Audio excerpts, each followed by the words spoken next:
Here I have REALME C25s, and today I'm going to show you how to enable custom watermark in camera on this device. So firstly you have to open camera, tap on the gear icon to access its settings, go to the watermark, then enable like device model, tap here, and here you can add custom watermark. You can write your own text here, for example this one,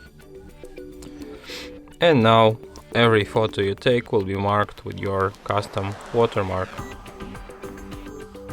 just like this. And that's it. Thanks for watching. If you find this tutorial useful, don't forget to hit that like button and subscribe to our channel.